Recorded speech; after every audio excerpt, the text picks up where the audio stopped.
Tarbox. I work for a company called Aqulayte. It's a locally made and a locally owned product. It's been in the rehydration market since 2002. But it originated as a industrial rehydration product for underground miners. So it got invented by a local guy here in WA through the consultancy working with the relationship between dehydration and the effects on health and performance of underground miners and the composition of sweat.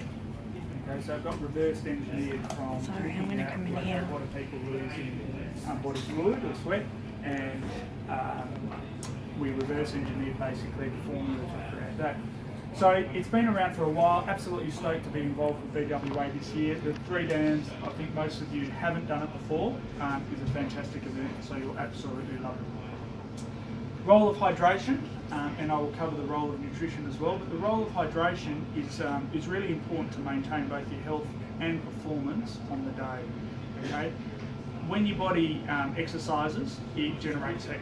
It absorbs heat from the environment, and the number one mechanism by which it removes that heat from the body is through sweating.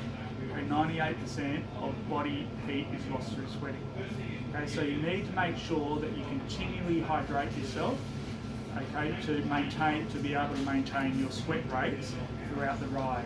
And when we're talking between, I don't know, 5 to 7 hours it will sort of take to complete, you need to be able to maintain your sweat rate for that amount of time. What a lot of people don't know is where sweat comes from, okay? And essentially it's a filtrate of blood, okay? So the more you sweat, the lower the blood volume you have pumping around your body. And the lower blood volume you have, the harder your heart has to work to pump the blood around, to deliver oxygen to the muscles, to remove waste products. The harder it has to work to pump blood to the skin to dissipate heat, less blood goes to your gut to absorb nutrients and fluid. Okay? So it's really important to maintain your hydration throughout that period. Question, who knows what their individual sweat rate is? So how much how are you going to figure out how much you are going to need to drink over the course of the event? So really simple thing to do. Basically, next time you go on the bike, just weigh yourself before you jump on the bike, and then weigh yourself when you come back. Okay, and if you say you lost a couple of kilos and you've drunk a couple of litres through the ride, add the two together, so about 1 kilo a litre, you've lost 4 kilos through the ride. Figure out how long you've been out on the bike, so say it was a 4-hour ride, and then you can calculate that you're losing about 1 litre an hour. Okay? Everyone is individual. An average sweat rate you might say is around 600 to 700 mil an hour, but there's so much variation that it's not uncommon to be in and around that 1 litre mark. Okay? Depending on your own physiology, depending on the environmental conditions and the level of exertion or how hard you're pushing yourself. Okay, but you need to try and figure out, okay, if it's 600 mils an hour and it's going to take me 6 hours to ride, then I'm going to have to replace about 3.6 litres of fluid. And then start figuring out, okay, well I've got 2 750 ml bottles at the start, I've got 3 stops during the ride, okay, about the 40, 80 and the 100 mark. So then you can start figuring out, okay, this is where I can start to get my fluid in, and you put a plan together. I would say that you need to do the same thing nutritionally. Okay, how many calories am I going to burn across the event, and therefore what food intake do I need throughout the race or throughout the ride, I should say. When I did it last year, my little Strava app calculated me at about 4,600 calories, okay, which is about 19,000 kilojoules. Okay, so you've got to then figure out how can I get that amount of food in as well. What do I carry? What's expected at 3 stops, and it's really well provided for. And what am I going to eat to just make sure that I'm not in too much of a calorie deficit for that last 40 k's on the flat. Okay? What you do early in the ride, both from a hydration and a nutritional point of view, is going to determine how good you feel towards the end. Okay, so the earlier that you can start to hydrate, the earlier you can start putting calories into the body, the better you'll be at the end. So having that plan is really important. And I'll talk to you a little bit about like programmed eating and programmed drinking.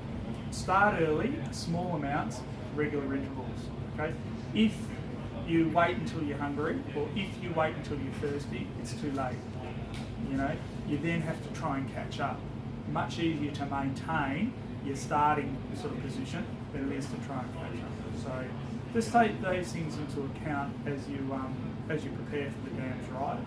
And whatever you choose to do, whether it be your fluid intake, your electrolyte drink, or your food intake, is to really practice it in your training rides, okay, on an everyday event. What you don't want to do is go into an event and then start trying all these new things, you know, for the first time. You don't know how you're going to react, you don't know what your preferences are.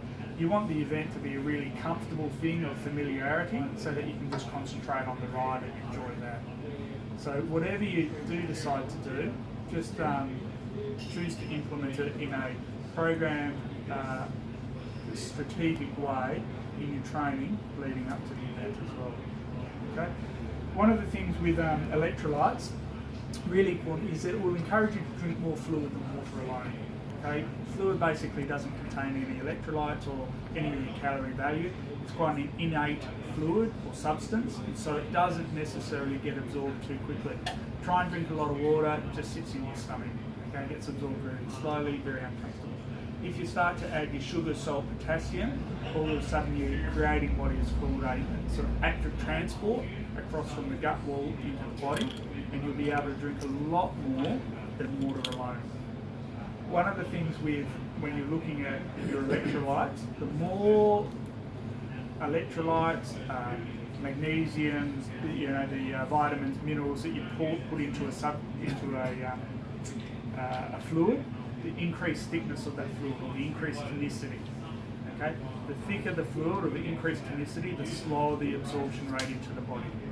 So there's three words or three descriptions that you may have heard: hypertonic solutions, isotonic solutions, and hypotonic solutions. So it all relates to comparing the fluid that you're drinking compared to the sort of concentration of plasma in the body. Okay, and if it's a similar sort of thickness, basically it's called isotonic.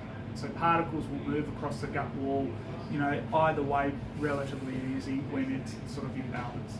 Okay, hypertonic drinks, or really high concentration drinks, basically will cause you to dehydrate because it's got a higher concentration of electrolytes on one side, and what happens is water is drawn across the permeable membrane into the stomach to dilute that. That's what the natural reaction across the semi-permeable membrane is. It dilutes the high concentration side so that each side becomes into equilibrium. Hypotonic drinks are lower in concentration than body plasma. So what happens is the reverse.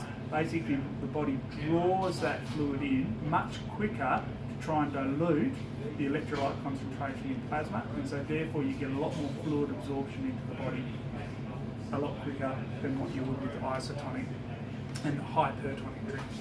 So you need to look at roughly what you're sort of consuming and why, and figure out what sort of electrolyte balance that you're wanting to put into your body. But electrolyte drinks in general will help you or encourage you to drink more fluid than water alone. And that's really important when you're trying to drink 3.6 litres, or if it's going to take you 6 hours and you've got a sweat rate of 1 litre an hour, which I'll guarantee you some of you people will have, then you've got to try and get up to 6 litres of fluid into your body throughout the course of the event. So really important to do that. As I said before, really plan your event, because you know you've got 40, 80, roughly 40, 80 and 100k marks are your stops. So just take that into consideration around when you're trying to figure out what to drink, when you can refill, and similar to your food intake. I think the first stop you're going to have pretty much typically your fruits, your bananas and the like. Second stop will be muesli bars, not sure what else along those lines, and then your third stop will be your salad rolls or your sandwiches, your cakes and the like. Okay, so it's a really well supported event. You don't need to carry all the food with you. Last time I did it, or the first, I've done it twice, I just ride through the first stop. I pretty much target and I look towards that 80 and 100k mark to refuel and restock, and then you come home on the last 40k, which is down Alvin Island, which is fantastic along with food. When would you suggest to start eating? Yeah, listen, 15 minutes into it. Oh, really? Yeah, absolutely. So my comment about programmed eating is eat before you're hungry, small amounts regularly. When you say small amounts, just... It's up to individual, you know, it might be I normally take some nuts, Yeah. and so I would just take a few nuts, a handful of nuts, or my riding partner made the little protein balls, Yeah. which were just fantastic, Yeah, you know, okay. and it's more complex carbs, which is great because then you're breaking that down over a longer period of time as opposed to the simple sugars, which will just give you that little insulin spike. So you reckon within 15 minutes? Absolutely. Start, and similar to your drinking, small amounts regularly, and throughout the whole race. As I say, if you wait until you're hungry, and you wait until you're thirsty, you've already in a detrimental state from that side of things. So, and again, you whatever you do at the start will determine how you're going to finish. So really important to just get that programmed eating and programmed drinking into it. And it's a little bit challenging at times to eat when you're actually not hungry. Yes, plus the thought of trying to get anything out of going up a hill. Correct, yeah. No chance. Well, hopefully you're up the hill within 15 minutes. So just time it to eat at the bottom and eat at the top. Yeah. That way I'm taking my hands off that. But yeah, just try and do it regularly, and I think you'll be in a good What size breakfast that the morning of? Yeah, again, really individual. I love wheat bix with a banana, you know, and so you get up early and you eat that, and it ends up being about an hour and a half before you start riding anyway, because by the time you get down to the marshalling area, you wait around, you do that nervous pee and that nervous poo, you know, it's pretty much about an hour and a half from the time you wake up, if not 2 hours, to the time that you're on the bike. But again, practice what you do in your training. On your long rides, get up, have, you know, even I like protein as well. I tend to like that protein side of things as a supplement. A couple of boiled eggs, you know, before you go out. Yeah, is it better to have the protein and the high fat that's going to stay in your body longer than the carbs, so that it's going to go straight to sugar? Yeah, it depends. I would come back to preference. I mean, we're all not Olympic cyclists here, so it's what your preference is and what you find that works for you. I like the complex carbs and I like the protein because it does break it down over a longer period of time. The Aqulayte is a low sugar option, but even I find I still need to have a couple of waters on the ride just to rinse the palate out, and during that time I will eat the complex carbs. And so on the last ride I had 6 bottles, 2 Aqulayte, and then I topped up at the second station with 2 waters, and then I refilled and had 2 Aqulayte on the way home. Okay, and that's just my preference. So it is finding what works for you and putting that into practice of training, and then just feeling really comfortable with what you're doing on the So day. these Aqulayte sachets, they've got completely everything you need in that one sachet. It's a hydration product. Yeah. Okay, so it's a low carb option, and it's designed around maximising the rate at which fluid is absorbed into the body. So being low carb, you then have to eat a lot more. You have to eat more. You will have to make sure that you've got the rest of your carbohydrate intake. But again, you know, you only want a certain amount which is in simple sugar, and even though that's low sugar, it's still simple sugar, and that's where you want to bring in your other more complex sources. Your complex slow release sources of carbs. Thanks a lot. What about day 4 hydration? Yeah, great question. Someone asked that in the last one as well. It's similar to nutrition. You know, the day before, if not 48 hours leading in with your carbo loading, is really important. Preparation, just to top up your glycogen stores, make sure that you're relaxed, you know, you're preparing and you're starting the event fully loaded or fully fueled. The same is with hydration. You don't want to be working outdoors all day the previous day and not be drinking enough fluid to make sure that you go to bed that night well hydrated. The other thing is, if you sleep in an air-conditioned environment, then that will dehydrate you overnight. Okay, so you need to make sure that when you wake up, you start drinking within reason. Again, you don't want to be going to the toilet all the time, but making sure the day before that you are really well prepared and that you're looking after yourself is as important as what you do on the day of. Similar to the carbo load and the nutrition side. Bananas versus other food sources. Yeah. Right. Yeah.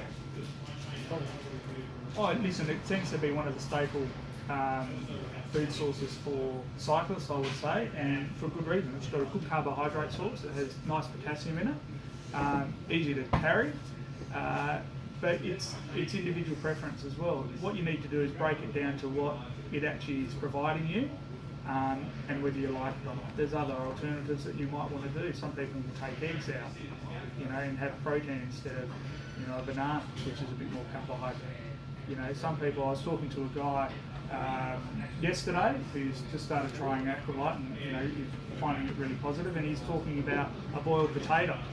So he does a boiled potato, chops it up, and takes that out with him. And he's finding that to be really beneficial. Again, it's a complex carbs, but it's being broken down quite easily. It's probably not the most tasty thing going on. Probably put a bit of salt and pepper on it. But that's what he's found. So the muesli bars, there's some good products out there. The nuts and the muesli bars, I think there's some really good products out there. I had a winner's bar at the second station as part of my fueling up, and that was fantastic. Some people like the gels for a really quick hit of calories, and that will form part of their strategy across the day. So whatever you're comfortable with, whatever works for you, but the bananas seem to work because it's a good carbo source. It gets digested pretty quickly, and you've got a lot of potassium. Grab a sachet each, give it a go. Bit of information. This is the historical one where we've come from a very industrialised product, which was made for people who sweat up to 8 to 12 litres in a day. The underground miners are in massive thermal, stressful environments, and their sweat rate is huge across a work shift. And so you need to be able to consume huge amounts of fluid to maintain sweat rate, to maintain body temperature. There's some really good research in it. If you're ever interested, on our website there's a research tab, and there's a list of all the research done into the composition of sweat and the relationship between hydration, health, performance. There's some really good science in and around this product. A couple of specials. We've got a sample pack, 10 sachets for $7. Okay, that just posted out. Or the BWA, part of being a partner with BWA for this event is you get 15% off anything else. Okay. As I said, locally owned, locally made. A bit more information there. Grab a sachet of each flavour, give it a go. If you like it, fantastic. But I still come back. Just make sure that when you go into the event that you use on the day what you're most comfortable with and what you've been using for training. Cool. Cheers.